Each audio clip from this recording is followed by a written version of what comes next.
Greetings, fellow Americans. Susanna for President 2028. Welcome to the 2025 edition of Franklin Delano Roosevelt's Fireside Chats. We're having a little bit of technical difficulties right now. Facebook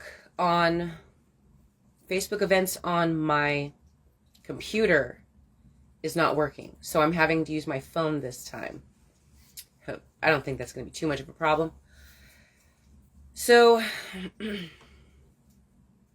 first, we are continuing to see some outrageous executive orders from Donald Trump. These are, many of them, so unconstitutional. And they are obviously part of Project 2025. Shutting down multiple agencies is actually in Project 2025 in multiple areas, multiple sections. However, this is not how these agencies should be dismantled if they were to be dismantled at all. Not by executive order. There's a process that needs to happen. And the president has been circumventing, usurping that process. Simply signing.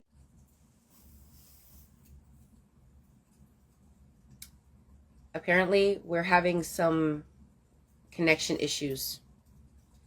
So I'm going to be re-recording this and releasing the recording on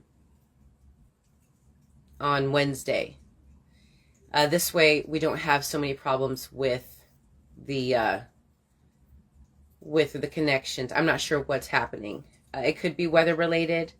It is very cloudy and rainy here in the Pacific Northwest. So if we disconnect again, that'll be what will happen. All right. So back to what's happening with Donald Trump. Dismantling many of these agencies are in Project 2025, like I was just saying before we got disconnected. Now, the reality is that these agencies should not have been dismantled like this. There's a process that we need to go through. And that process has not been followed by the Trump administration. Closing down these agencies is in multiple sections of Project 2025. So you can definitely tell that they're implementing this project. Simply signing an executive order does not mean that the president can do whatever he wants. That's not how the presidential powers work. And it's a violation of the separation of powers. And there have been at least a few of our Congress members that have spoken out against this. I am delighted to see that multiple states' attorney generals are filing lawsuits against the administration for these violations of the Constitution. My local Attorney General Brown of the state of Washington is one of the attorneys that is joining in these lawsuits, justly, rightfully so. Our own Governor Ferguson, who was recently elected to office, has made his position clear to the Trump administration that the government of Washington will respect the people's rights.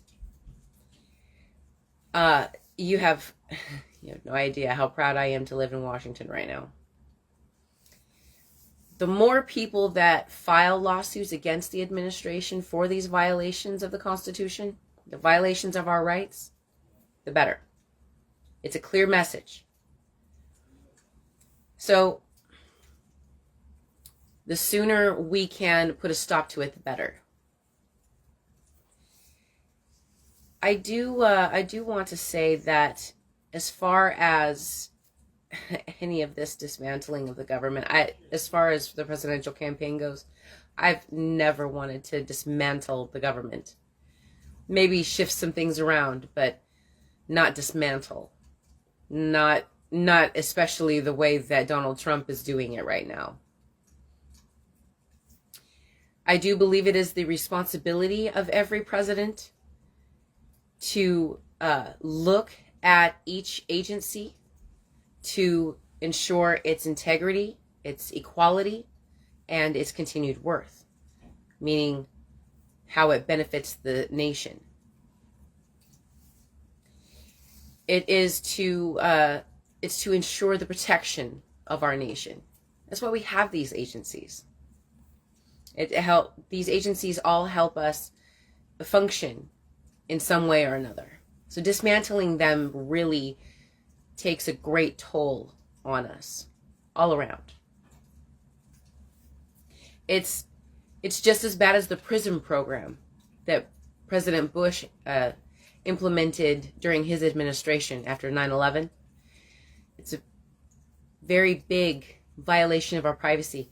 But the biggest difference about these two situations is President Bush was very secretive about it. Donald Trump is in your face. He's going to do it in your face. What this says to me is that, I can do whatever I want, and I have all your information, and there's nothing you can do about it. And this is how the administration and Elon Musk are treating America right now. Fortunately, especially if they really truly have this frame of mind, that's not how our system works, and it's showing. Our system, our people within our system, are filing these lawsuits, and they're giving this attention to these unconstitutional acts, and they should. We the people have the power to call for their immediate detention for illegally tampering with our systems.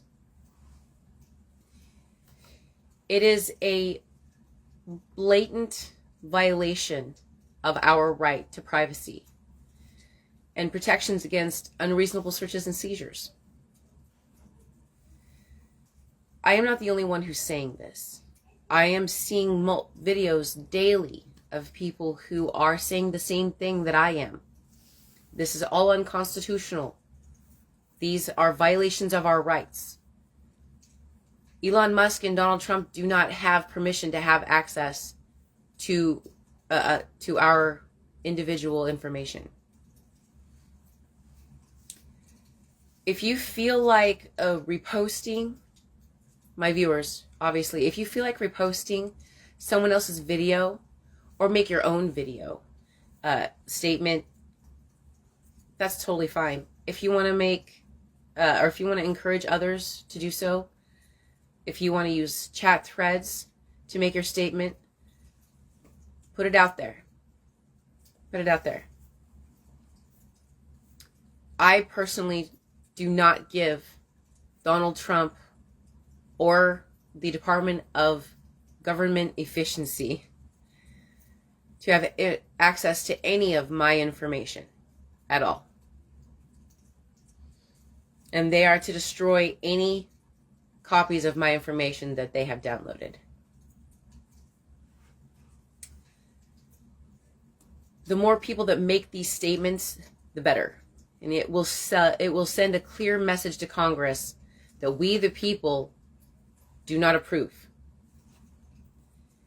There are also petitions going around supporting these statements about stopping Elon Musk and Donald Trump. And I encourage you to find them and sign them. I will be posting ones that I have signed and supported. And I encourage others to pass them along. Especially if you know for certain that Elon Musk and his Doge department has access to your information. I do also suggest you possibly calling the police and filing a report. If you have a lawyer, please utilize those lawyers. File complaints against them. We don't have to be violent about it. We can use our system.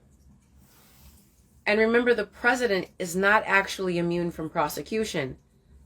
There's nowhere in the Constitution that says the president is immune from prosecution. Only Congress. On that note, I think that we should consider removing that clause from the Constitution. The Supreme Court justices are also not immune from prosecution. So it's easily part of our checks and balances. We have seen examples of Congress members who resign when allegations come forward, and in some cases they are proven to be true.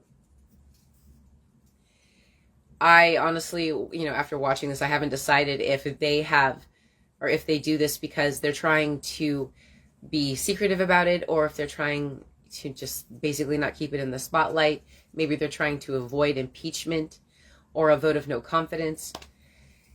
Some way they're trying to save face so they don't have to face public scrutiny.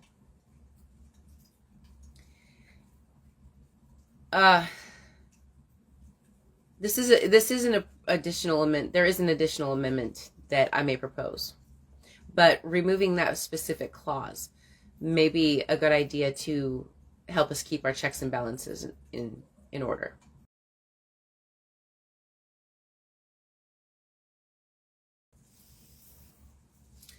That is all for today. Thank you for your time, and may our path lead to peace and prosperity.